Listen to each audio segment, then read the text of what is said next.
Merci à vous de choisir Liberté Télévision pour vous informer. Une fois de plus, bienvenue à vous pour le débat d'aujourd'hui. Comme toujours, on a fait des barrages qui ont fait amana mogo wele uba anjabi. Kren-kren almami Samori Touré inyankuma. Elle est un consultant mais chaque fois na mogo bala be jabi que j'espère que basiti là. Torosité. Weekend do animante maintenant. Alhamdulillah. Super alors. Amadou Maïga, comment vous allez? Oui, alhamdulillah. Et le week-end? Oui, je l'ai passé. J'ai encore le truc, les résultats des matchs dans ma tête. Et comme on a pronostiqué, là, j'attends après le débat pour que tu puisses donner. Et c'est début de mois de carême. Ah, attention. Ça fait déjà 4 jours, c'est bon. Machallah, alhamdoulilah. On a un débat, on a un ministre français, on a Abdoulaye Diop, on a un ministre des Affaires étrangères. On a un ministre des Bataki, Bataki Takabulu, Ali Diop, Fio, Wajamana Dunkuma soit Ama. Une fois de plus, nous allons parler de l'aménagement. Almami Samori Touré, on a vu que Abdoulaye Diop a recadré l'aménagement. Abdoulaye Diop n'est pas d'accord de ce que l'aménagement a montré du résultat de l'aménagement l'année dernière. Qu'est-ce que toi tu penses de cette situation qui vaut actuellement entre l'aménagement et le Mali?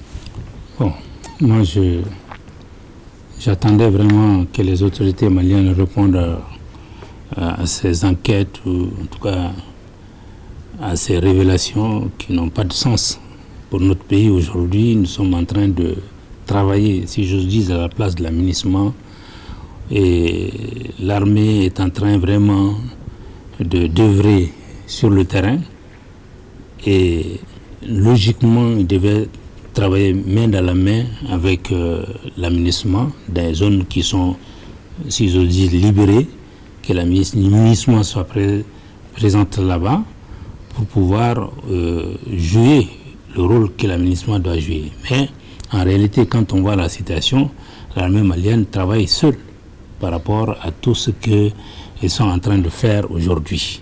On ne voit pas l'aménagement dans ça. Mais moi, je pense que les Maliens sont unanimes. En tout cas, une très grande majorité des Maliens sont unanimes pour que l'aménagement nous cède la place dans notre pays, pour qu'on puisse vraiment s'occuper objectivement. Personne ne peut connaître le Mali plus que nous-mêmes. Donc on connaît mieux le Mali et il ne peut pas aimer la population malienne plus que les Maliens eux-mêmes. Bon, je peux dire cette partie-là en Bambara. Mali tisaka dia olu yekatema anreka. Mo nous be kanka sa ou bien nous comme boulo nous be on le kam odo. Donc moi je ne vois pas pourquoi moi je ne vois pas. Et puis tout m'a bien on de kangata kata justifié Nations Unies alors que en réalité sur le terrain on devait kanka barabeke. Donc vraiment je pense que il est temps à ce que les autorités maliennes prennent leurs responsabilités. Et je sais que la majorité des Maliens les soutiennent dans ce sens-là, c'est-à-dire préparer vraiment le retrait de l'aménagement dans notre pays, de manière à ce que nous puissions faire notre travail d'une manière, que notre armée puisse faire le travail d'une manière correcte, telle qu'ils sont en train de faire. D'accord. Amadou Maïga, oui. Almami Samori Touré vient de lui dire que l'aménagement cède la place. Il faut noter quand même qu'Abdoulaye Diop a recadré l'aménagement. Abdoulaye Diop n'est pas d'accord avec l'aménagement, c'est-à-dire le gouvernement n'est pas d'accord avec l'aménagement. Car si Abdoulaye Diop part, c'est le gouvernement qui part, c'est le peuple malien qui part d'une manière générale. Toi, personnellement, tu penses quoi de la situation actuelle entre le Mali et l'aménagement? Oui, merci beaucoup. Mais écoutez, Abdoulaye Diop, c'est le ministre des Affaires étrangères du Mali. Et en principe, même pas en principe, il est de notoriété que lorsque le gouvernement de ton pays prenne position, quel que soit le degré de démocratie qui vaille, tu soutiens ton gouvernement. Ça, c'est un. Deuxièmement, il n'est pas d'accord avec l'aménagement. Ça veut dire que l'aménagement est en train de quitter son terrain pour lequel il est mandaté pour entrer des choses qui ne le concernent pas. Et ça, c'est normal. Les allégations sur les droits humains, dont très souvent on accuse les forces de défense et de sécurité. Ils le disent, mais ils n'ont jamais prouvé. En réalité, ils n'ont jamais prouvé. Touré vient de dire que des zones qui sont libérées par les femmes, même cette semaine qui vient de finir, quand on prend Tessit, Boulkessi, ils ont libéré, les femmes ont libéré des zones qui étaient occupées par les terroristes. Et c'est des sanctuaires qui ont été détruits détruits complètement. Ils ont disparu. Mais attendez, quand on passe après ces attaques de l'aménagement pour libérer le territoire, mais quand on trouve des cadavres joncés, mais ça, ce n'est pas des droits humains, ça n'a rien à voir. C'est des terroristes qui ont été tués. C'est des terroristes qui tuent les gens, qui violent les gens, qui prennent les troupeaux, qui brûlent les récoltes. Mais si l'armée malienne fait ça, là, on doit applaudir. Maintenant, si l'aménagement interprète ça comme violer les droits humains, mais il n'est pas dans son rôle. Il est en train de mentir. Il est en train d'accuser. Maintenant, il n'a qu'à prouver. Et si le ministre des Affaires étrangères, maintenant, prend position et n'est pas d'accord, mais c'est lui la voix du Mali. C'est lui qui doit recadrer les choses et être soutenu par les populations tant que, comme il l'a demandé d'ailleurs plusieurs fois, même aux Nations Unies, tant qu'on n'a pas prouvé la véracité des accusations qu'ils sont en train de faire. Donc, maintenant, c'est le gouvernement qui peut décider que l'aménagement reste ou pas. Il reste que nous sommes membres des Nations Unies comme tous les autres pays et nous sommes un pays souverain. Maintenant, si l'aménagement récidive, chaque fois on recadre, la finalité, c'est le gouvernement qui a ce dernier mot. Il faut simplement décider l'aménagement de partir. Où le problème? D'accord. Almami Samory Touré, avec cette lettre de Abdoulaye Diop qui, entre parenthèses, recadre l'aménagement, est-ce que ce n'est pas une manière de dire petit à petit au revoir à l'aménagement qui est là depuis des années, mais qui n'arrive pas à satisfaire la population malienne?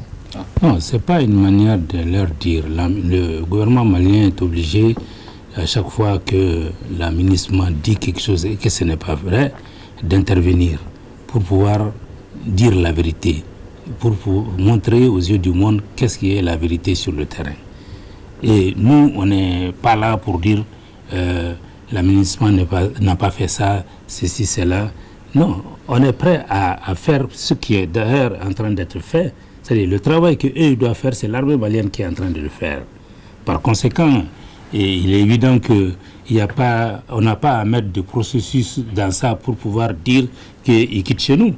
Le mandat, que leur mandat sera fini et ça ne serait pas renouvelé. Le Mali va s'opposer avec ses amis qui sont aux Nations Unies pour qu'ils quittent chez nous, de manière à ce que nous puissions travailler, faire notre travail, faire vraiment la reconquête de notre territoire, libérer nos territoires pour que nos populations puissent vivre en paix.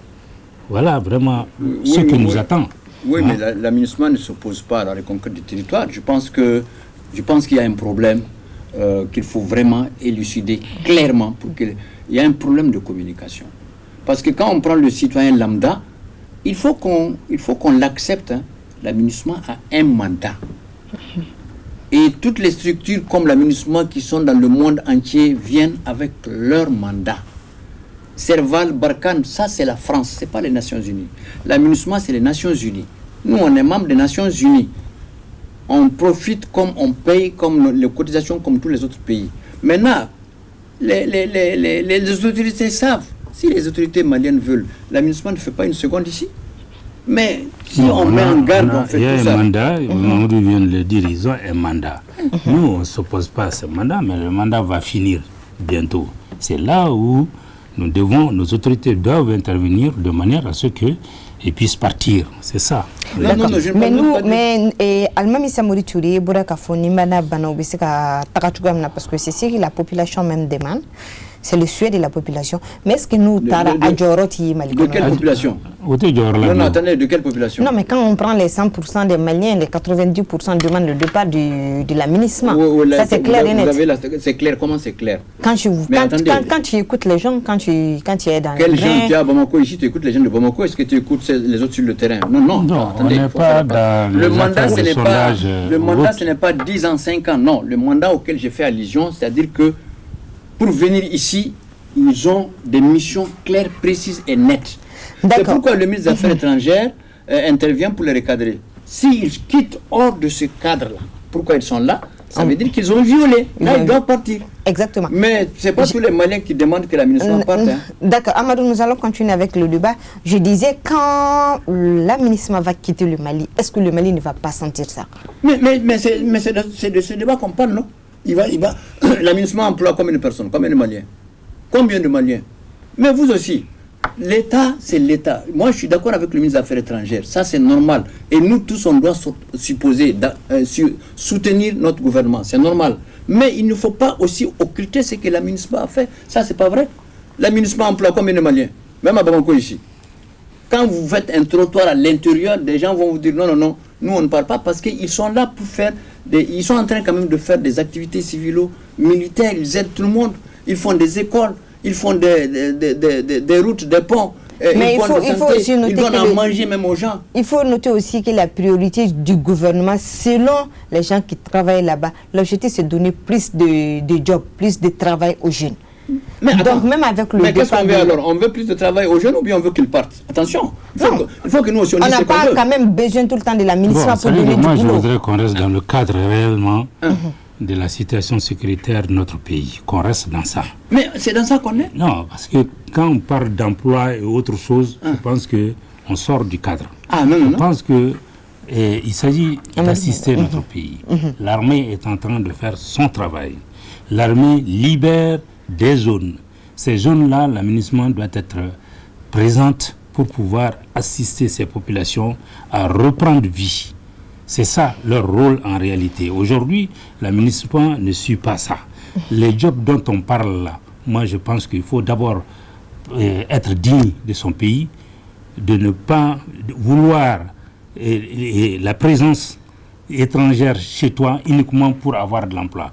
Moi je pense qu'on peut trouver de l'emploi périn dans l'avenir si nous livrons notre pays. Et l'objectif prioritaire aujourd'hui de notre pays, c'est de libérer nos territoires et que nos populations puissent vaquer vraiment à leurs activités, qui reprennent.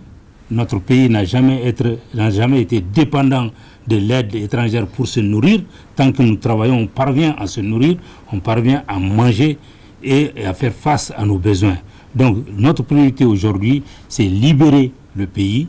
Et là, nous pensons que la MINUSMA doit jouer son rôle. S'il ne joue pas, et je pense qu'on ne va même pas discuter longtemps sur ça, ce que leur mandat arrive à échéance, ils vont partir tout simplement, puisque ça ne va pas être renouvelé. Même s'il y a une décision de nos ennemis qui sont aux Nations Unies de vouloir imposer, nous avons aussi des amis qui peuvent mettre leur veto pour empêcher le retour de la MINUSMA chez nous.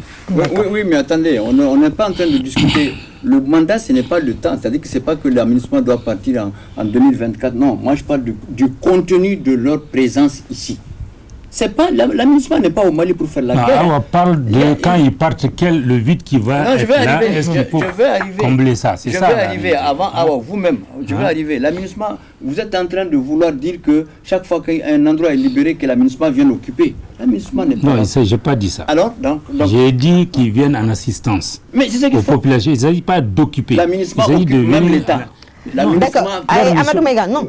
Amadou Maïga, la question c'est quand la MINUSMA va partir, est-ce que le Mali va sentir ça? J'ai bien compris. D'accord. Même maintenant que la MINUSMA est là, le Mali sent, parce qu'il y a des zones que la MINUSMA doit faire plus. Elle n'en fait pas.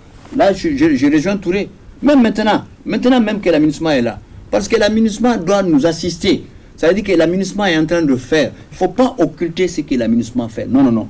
Celui qui dit que moi je fais l'avocat du diable, c'est qu'il ne connaît pas le Mali, il ne sait pas ce qui se passe. C'est pas Bamako, il faut partir à l'intérieur.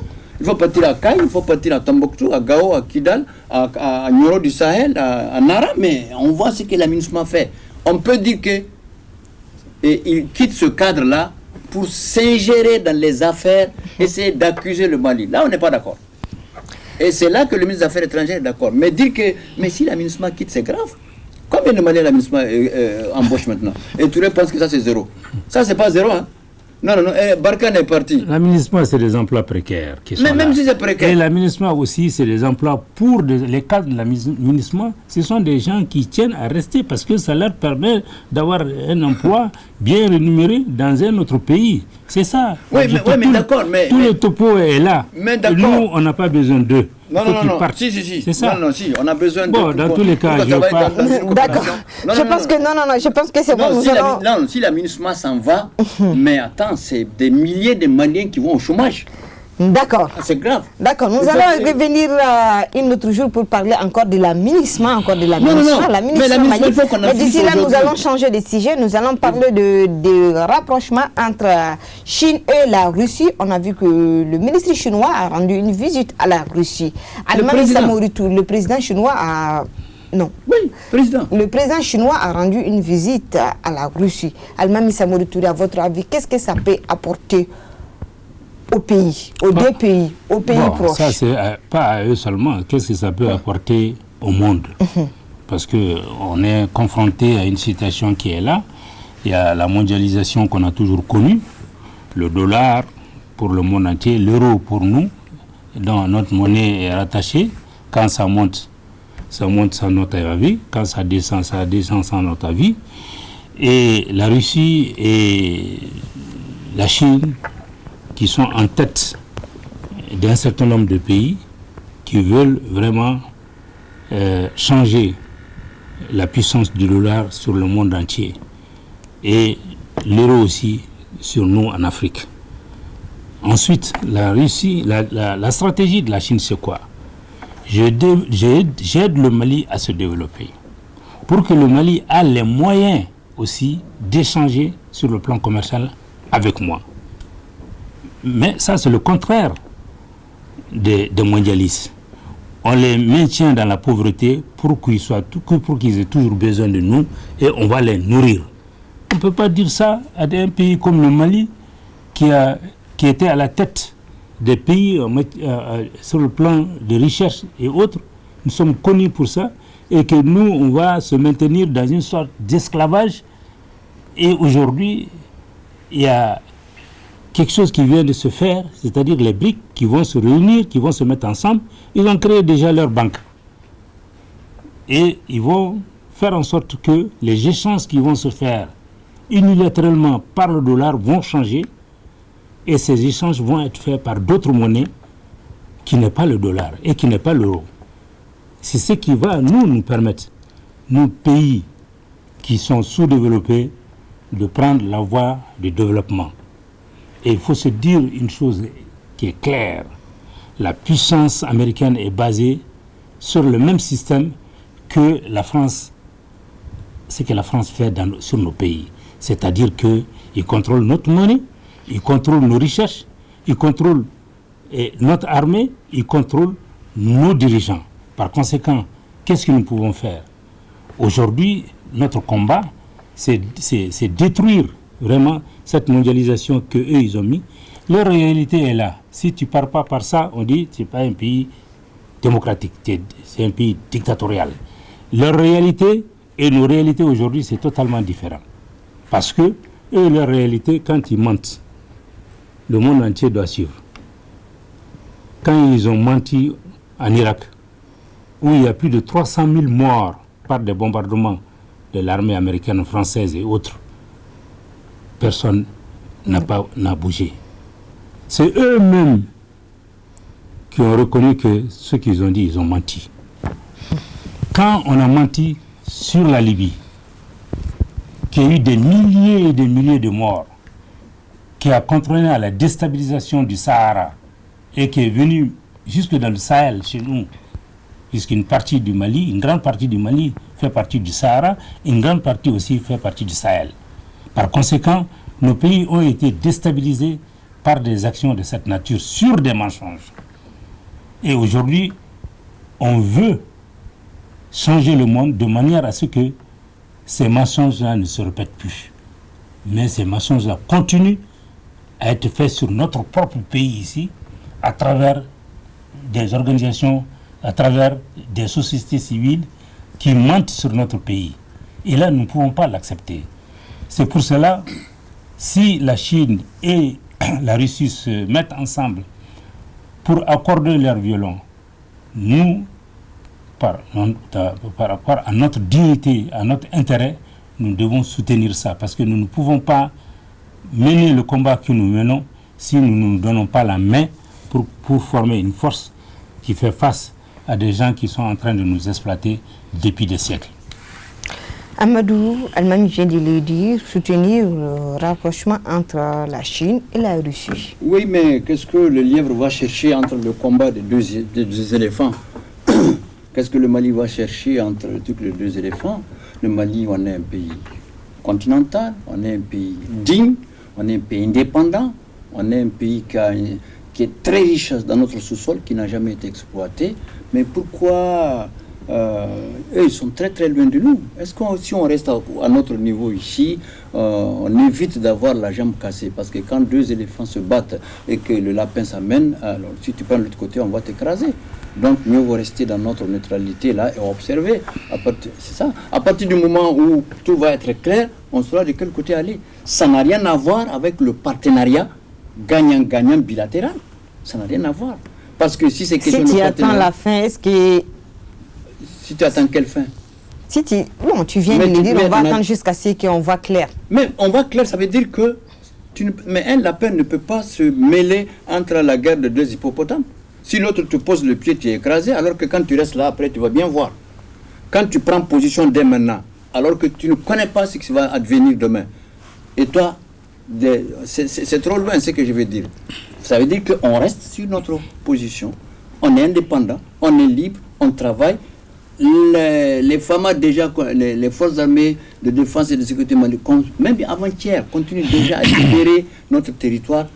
Intéressons-nous d'abord à ça, soutenons-nous, aimons-nous, consolidons notre démocratie, soyons prêts. Mais quand on soutient un lion contre un lion ou bien un éléphant contre un éléphant, alors quand ils vont finir, ils vont nous écraser.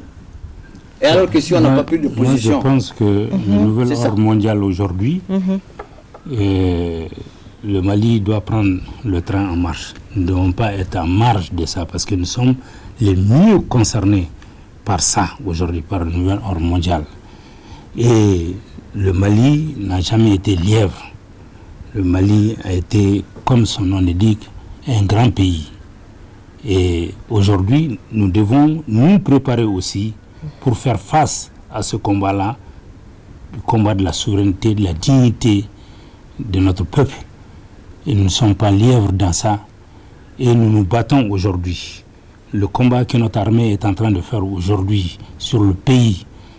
Et quand on voit ces derniers temps, les armements qui sont en train de venir pour pouvoir occuper l'ensemble du territoire de notre pays, nous ne pouvons pas nous-mêmes nous considérer comme lièvres. Au contraire, nous sommes des lions et nous sommes en train de se battre pour libérer totalement notre pays, pour répondre à la mondialisation, pour faire en sorte que le Mali demain puisse être locomotive, c'est-à-dire le moteur des pays africains qui sont là, qui veulent sortir de cette mainmise de la mondialisation. Voilà en ce moment, ce que je suis en train de te dire, quand je dis nous sommes des lièvres, je parle de Mali, un pays en Afrique de l'Ouest, un pays en Afrique continentale, membre de la CEDEAO, membre de l'Union africaine. Je compare le Mali par rapport aux grandes puissances. C'est tout. Et par rapport aux grandes puissances, un pays africain ne peut... Si tu prends parti, c'est parti en pâture. Mais quand tu es là, tu restes... Nous, on est indépendant, d'accord. On est indépendant, d'accord. On a des armements, d'accord. Mais ces autres pays-là sont plus armés que nous. Peut-être que c'est même avec eux qu'on achète. Donc moi, je pense qu'il ne faut pas vite aller en besogne et soutenons d'abord nous, Maliens, pour libérer notre pays. Nous, on a un combat ici au Mali d'abord, même pas en Afrique, au Mali d'abord. Il faut libérer d'abord le Mali. Quand le Mali est libre, comme les forces de défense sont en train de faire là, on peut penser à autre chose. Mais j'ai dit lièvre, je fais une comparaison. Mais le Mali ne peut pas tenir tête à une puissance. Et puis, il ne faut pas se leurrer. Il ne faut pas qu'on se leurre. D'accord. Il faut qu'on reste. Oui. Écoute, non, je n'ai pas fini. Non. Maïga, le Mali n'est pas sur cette position aujourd'hui. Je peux dire ça en bambara. Le Mali est idogola kerefe, na nyana, ambedo, na manya, ameto ote, anka fenye, et le Mali n'a jamais connu ça depuis depuis les Sundiata et autres, on a été toujours devant et défendre nos intérêts. Aujourd'hui, tout le monde sait que le nouvel ordre mondial aujourd'hui, il faut être là-dedans dès maintenant. Ce n'est pas pour l'intérêt de ces grandes puissances, notre propre intérêt. Ok. Toi, tu disais? Oui, mais justement, je disais, j'avais la parole, il a répété ce qu'il venait de dire, le débat, il faut qu'attends, il ne faut pas couper pas la parole comme ça. Je dis ce qu'il est en train de dire là. Moi, je pense, le Mali aujourd'hui, on a un autre combat plus important pour nous d'abord Maliens, qui est d'abord de libérer le Mali. Qui est d'abord de restaurer les Maliens, de nous retrouver nous-mêmes. Parce que lorsqu'un pays n'est pas, lorsque les gens ne s'entendent pas, lorsque les gens ne se comprennent pas, lorsqu'on n'arrive pas à s'entendre sur le minimum ici à l'intérieur du Mali, qu'est-ce qu'on va chercher dans le truc la géostratégique d'abord? Non, les armements qu'on est en train de voir, il y a des pays qui en ont plus que nous. D'ailleurs, ce n'est même pas bien de faire la communication sur nos armements. On n'a pas besoin de faire de la publicité. Il faut les garder, on les a, Dieu merci. On va en avoir plus. Chaque fois, non. Ce dont on a besoin aujourd'hui, c'est de nous retrouver nous-mêmes Mali et chasser les terroristes du Mali, qui empêchent une bonne partie du Mali de vivre et de se retrouver. En ce moment, la position géostratégique là, vous avez parlé de la Chine et de la Russie. Mais eux là, c'est les grandes puissances là. Ils sont loin de nous. Ils sont des partenaires. Ils sont des partenaires à d'autres pays, pas nous, même en Afrique de l'Ouest, qui ne font pas autant de... On ne doit pas faire ce tapage-là. Les FAMA, il faut soutenir les FAMA, c'est de ça qu'ils ont besoin. Il faut leur donner l'information. Mais tout le monde à Bamako ici dit les FAMA, alors que quand tu dis à quelqu'un, allons-y à Djéné, allons-y à Kidal, allons-y à Kai, allons-y à Nyoro, il te dit, alors qu'il faut connaître la réalité de son pays, au lieu de venir se parler de la géostratégie des pays qui sont très loin. D'accord, c'est nos partenaires. La Chine, c'est un partenaire indescriptible du Mali. La Russie, c'est clair. L'Allemagne, le premier pays qui a reconnu le Mali indépendant, c'est clair. Tout ça, c'est bien. Mais on fait tout ça quand on existe. Mais quand le terrorisme est là, est en train de couper, est-ce qu'on existe? Faisons en sorte qu'on les dégage d'abord. Après, on va avoir faire à la géostratégie. Le ministre des Affaires étrangères, ça suffit largement. Ce que je voudrais dire, pour compléter nous, c'est que nous n'avons pas caché les armements que nous avons. Nous les avons achetés par nos propres moyens. Et nous allons montrer aux yeux de l'Afrique, aux yeux du monde, que nous disposons des armements demain qui pourra vraiment garantir notre sécurité. Et ça sert aussi de dissuasion. On n'a pas besoin de les cacher. Fenchon à l'intérieur. Un réhalalaou de dou. En bas ira, kafo au bambulu. En bas kelem bi avant demain. Chine fana, abse kan la kana. Mohom mba fe kai tlonge malla. Ebi miriko chien saba. Kafo même babulu. Ni kombeta abina juga yarama. Donc ce sont aussi des armes de dissuasion. D'accord. Je pense que nous allons changer de sujet. Nous allons parler de... C'est le sujet le plus intéressant. Oui, mais non, nous allons changer de sujet. Le temps se détend, nous allons changer de sujet.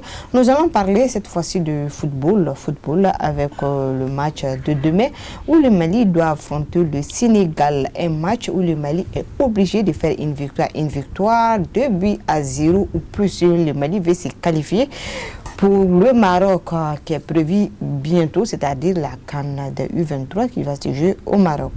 Al-Mami Samourou Touré, il faut voir que le Mali au match aller a perdu 3-1 contre le Sénégal. Donc le match retour est prévu demain ici à Bamako. Un match si fait difficile pour les aigles espoirs du Mali qui est obligé de faire une victoire avec au minimum 2-0. Vous pensez que le Mali peut le faire? Bon, moi, je ne rentre pas dans ces pronostics, mais ce que je sais, notre problème, c'est quoi? À chaque fois qu'il y a là, s'il y a des matchs, on dit le Mali est obligé de gagner 2 à machin, 2 buts. Pourquoi ne pas travailler à un match aller là-bas? Le Mali doit travailler de manière à ce que, quand je viens chez moi, là, je suis conforté, je ne fais que défendre l'acquis que j'ai eu. Mais ce sont les Sénégalais qui vont venir défendre leur acquis au Mali. D'accord. Mais donc, quand on joue devant notre public, on défend le public, mais il faut dire à nos joueurs de jouer. qu'à jouer, on peut pas. Ni Ils à vont la jouer. fenêtre, ni à la fenêtre. À la bande de Non, même. ni match ga gelenturu, ni match ga gele, Barça ni match tagale, amay ka fo match aller qu'on a Mali tira 3-1. Donc match retour là, le Mali est obligé à wajibale ni le Mali a victoire fitini rete, ka sega 2-0 que Sénégal là. On y battu 3-1. Ni veut que 2-0. Mais il faut voir quand même qu'à Foko anya renfort nini, c'est-à-dire les seniors. Un senior il va faut aujourd'hui la personne qui a été l'homme du match contre Mali Gambie, il est avec les U23 cette fois-ci, c'est-à-dire Tchemoko va jouer avec les U23. À noter que le match contre la Gambie, c'est lui qui a marqué le premier but malien. En même temps, il a été le meilleur joueur de ce match.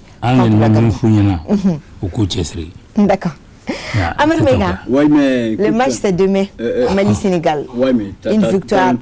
Toi-même, tu sais que le Sénégal va gagner. Non, je ne le souhaite pas, mais le Sénégal. Non, ils sont déterminés. Oui, le Sénégal. Moi, je ne le souhaite pas, mais je sais. Non, je vais te dire une chose. Le Sénégal peut se qualifier. Je ne dis pas le contraire. Mais demain, le Sénégal ne va pas gagner. Mais le Sénégal peut se qualifier. Mais ils ont observé le match Mali-Gambie, non? Mais attends, c'est la même technique, hein. Ah oui, mais attends, on connaît un peu là-dedans, comme tu l'as dit. Mais Mali, Sénégal, ils ont bien observé celui dont tu parles là, qui a été le meilleur là, le Sénégal. Mais ils sont forts. Ils ont regardé. Vous avez la même stratégie, vous les sportifs. Ils ont bien regardé, ils ont filmé, ils ont enregistré, comme tu l'as dit. Il faut faire quelque chose. Pourquoi à l'aller, vous ne faites pas beaucoup d'efforts là-bas, et ici, vous consolidez? Mais maintenant, le Sénégal vient, il s'en fout, lui, comme tu l'as dit. Il vient défendre sa victoire. Il est obligé de jouer. En tout cas, si le Sénégal vient pour défendre, on va battre le Sénégal. Parce que quand on veut conserver une victoire, on est obligé de jouer, on est obligé de faire tout pour marquer quand tu veux conserver une victoire. Alors, une victoire n'est pas un acquis. Surtout une victoire qu'on peut considérer comme une première mi-temps. Bon, comment ça? Explique, nous on ne connaît pas. Quand tu joues au match aller, c'est comme si tu as joué les 45 premières minutes. D'accord. Ah, donc le match retour, c'est 45 minutes de plus. Ok, je comprends ce que vous dites. C'est comme si l'aller, c'est les... L'aller, c'est 45 minutes qu'on a joué. D'accord, maintenant, ça reste encore 45 minutes. Les 45 minutes, on va venir jouer ça ici au Mali, qui est prévu demain. Au total, c'est 90 minutes. Oui, j'ai compris. Exactement. Donc, on va jouer demain les 45 dernières minutes. Le Mali est obligé de faire une victoire. Il y a une possibilité... Obligé, hein? Oui. Vous répétez chaque fois ce verbe-là. Oui. Quand le Sénégal nous bat 1-0, le Mali est éliminé. Quand c'est 2-1, le Mali est éliminé. 3-1, nous allons partir pour une prolongation. Ça, tu as raison. Donc le Mali est obligé de faire une victoire avec 2 buts d'écart. Tu as entendu ce que tu as dit? Combien de buts? 2 buts d'écart. C'est-à-dire 2-0. Ça ne va pas être facile. En tout cas, j'ai l'espoir que le Mali peut le faire parce qu'il y a eu des promesses de la part du président de la transition, Assimi Goïta, des promesses de la part du ministre des Sports, Moussa Atayer, beaucoup de promesses. Ils n'ont pas rentré dans les détails. Il faut qu'ils rentrent dans le détail. Le gouvernement n'est pas rentré dans les détails. En tout cas, c'est beaucoup de choses. Il y a de l'argent, des maisons. En tout cas, il y a beaucoup de choses quand même qu'on a promis à ces jeunes si ces jeunes arrivent à se qualifier. Ballon tantron comme mais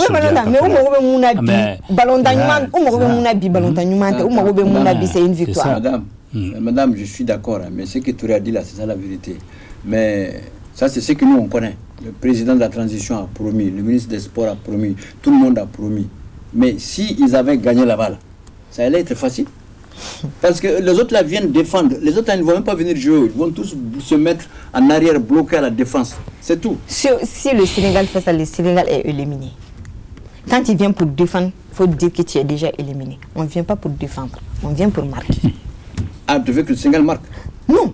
Quand tu viens pour défendre, tu es déjà éliminé. Je ne sais pas si tu me comprends. Je te comprends, mais... Ok, quand tu viens, tu es obligé de jouer pour marquer. Du Mali à l'extérieur correspond à 2. Maintenant, ce n'est plus d'actualité. Voilà. Les lois du jeu ont changé. Non, donc, un but, c'est un but. Voilà. Le Sénégal vient en avance sur nos couilles. En tout cas, je souhaite bonne chance à l'équipe I-23 du Mali qui joue demain contre le Sénégal. Un match super difficile pour le Mali, mais pas impossible pour les Aigles du Mali avec les 2 renforts des seniors qui vont jouer avec les I-23. Nous leur souhaitons bonne chance. Il s'agit des Tchèques. Nous allons jouer au stade du 26 mars de Bamako à partir de 18h. Bonne chance aux Aigles. Merci à vous. Merci bon courage à... et bonne chance. Merci beaucoup Almami Samori Touré. Ouais. On peut gagner, mais la qualification entre parenthèses. Ouais. Almami Samori Touré, merci beaucoup de répondre tout le temps à l'appel de la télé Liberté pour informer nos spectateurs. C'est avec plaisir. Merci beaucoup. Amadou Maïga.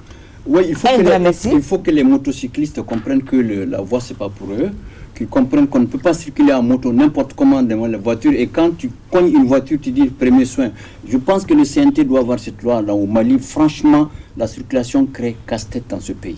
Si vous prenez le troisième pont, si vous prenez le monument de l'indépendance à Sebeninkoro, si vous prenez le monument, la Tour de l'Afrique à Niamana, mais c'est inacceptable. Et le comble, c'est que les policiers sont assis. L'argent là qu'on a investi dans les bretelles, les motocyclistes laissent leur voie libre et viennent se faufiler entre les voitures. Et quand tu cognes quelqu'un, il dit premier soin. Mais quand même. D'accord. L'incivisme, Amadou Maïga. Merci beaucoup de répondre tout le temps, comme je le disais, à l'appel de la télé Liberté pour informer nos spectateurs. Un grand merci. Merci beaucoup. On se dit Inch'Allah à demain pour d'autres informations. Merci à vous de choisir une fois de plus la télé Liberté pour vous informer.